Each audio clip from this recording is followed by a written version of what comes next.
Lalu pemirsa, sudah tepatkah kebijakan pemerintah terapkan PTM di tengah lonjakan COVID-19? Kami sudah terhubung dengan Ketua Umum Ikatan Dokter Anak Indonesia, yaitu Dr. Epiprim. Halo, selamat siang Pak Dokter.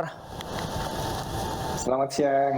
Ya, Dokter Epiprim, ini tanggapan IDAI terkait adanya PTM 100% di tengah melonjaknya kasus COVID-19, apalagi sekarang kasus COVID Omicron ini tengah merebak di Jakarta khususnya. Seperti apa tanggapannya?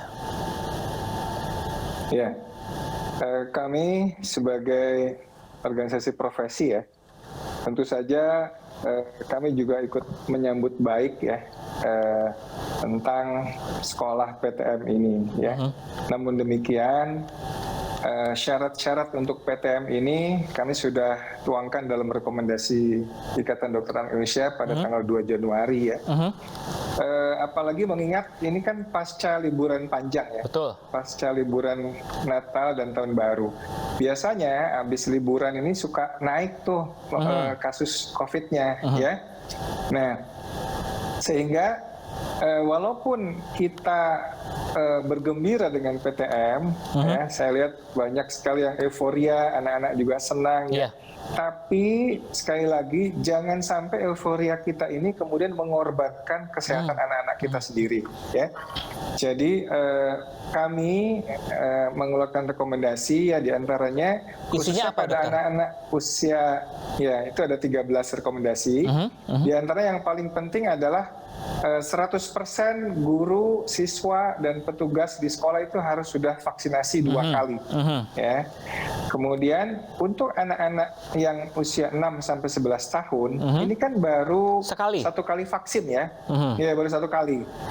Oleh karena itu rekomendasi kami adalah tetap hybrid ya 50% sampai kemudian anak-anak ini lengkap divaksinasi 2 kali dan sudah jarak 2 minggu pasca vaksin. Itu secara teoritis dianggap aman ya. Nah, ini respon dari pemerintah COVID, terkait rekomendasi dari IDAI seperti apa responnya? Kami memang berkomunikasi juga dengan Kementerian Kesehatan ya.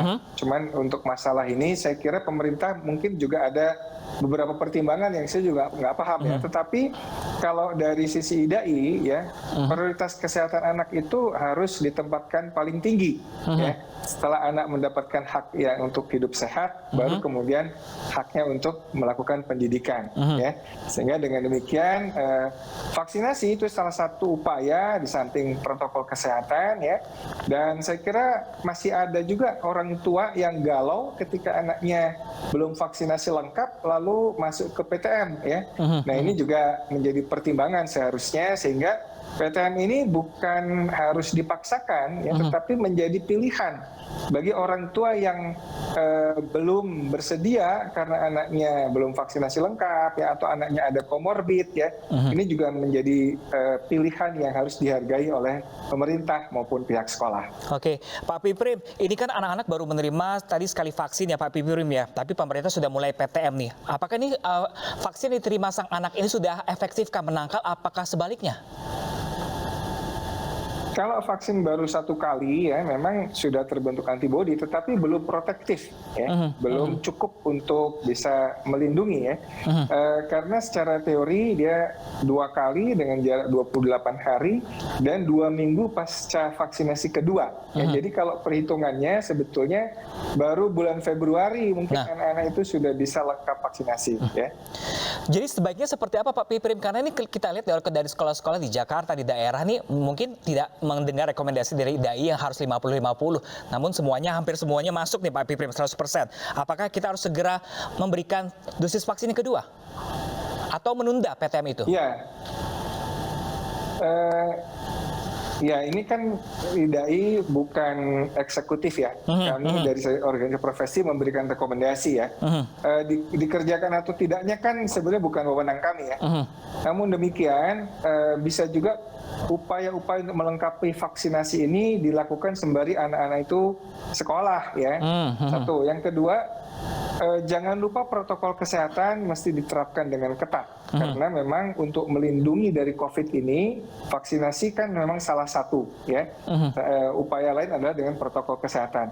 Jangan lupakan juga sirkulasi udara itu mesti terjaga dengan baik. Kita berhadapan dengan virus Omikron. Omikron ini sangat amat menular ya. Jadi ketika sirkulasi udara tidak bagus ya, ruangan tertutup, maka satu saja anak itu batuk atau bersin dan ada virus Omikron di situ, itu bisa kemudian menular kemana-mana ya. Jadi ini menjadi perhatian juga. Jadi janganlah sampai euforia kita, kesenangan kita sebagai orang tua, sebagai siswa ya, menyambut kembalinya bersekolah, ini mengandung risiko yang berbahaya di kemudian hari. Nah, Ya. Pak Piprim, ini kalau pola pembelajaran disarankan oleh IDAI seperti ruang terbuka tadi kita lihat juga banyak sekali sekolah yang masih menggunakan air conditioner di ruangannya. Ini pola pembelajaran dari IDAI yang disarankan seperti apa sih yang baik sebenarnya untuk mencegah penularan COVID-19 ini? Ya, tentu saja yang sebaiknya adalah sirkulasi udara yang dengan jendela terbuka, ya, sinar matahari masuk, ya, bukan ruangan AC tertutup, ya. Ini apalagi padat, ya, siswa-siswanya padat karena sudah full masuk, ya, jaraknya tidak cukup. Nah, ini juga sangat-sangat berisiko. Jadi kami menganjurkan, ya, sebetulnya nih, kami menganjurkan anak yang belum vaksin dan komorbid memang tidak usah sekolah dulu, ya, dia tetap PJJ dulu ya. Tetapi anak yang sudah lengkap vaksin tetap juga protokol kesehatannya, sirkulasi udara yang diperbaiki, jendela-jendela dibuka ya. Kemudian anak-anak jangan makan di sekolah ya. Oleh karena itu nggak boleh terlalu lama sekolahnya ya. Oke.